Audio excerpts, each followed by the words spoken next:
Sedge Bird's Nest by John Clare. LibriVox.org by David Barnes.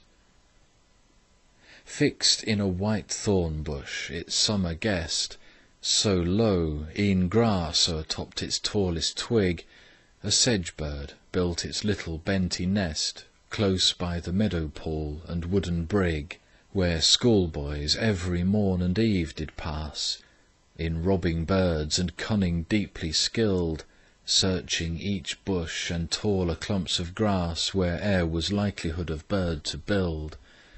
Yet she did hide her habitation long, and keep her little brood from danger's eye, hidden as secret as a cricket's song, till they well fledged o'er widest pools could fly, proving that Providence is often by to guard the simplest of her charge from wrong.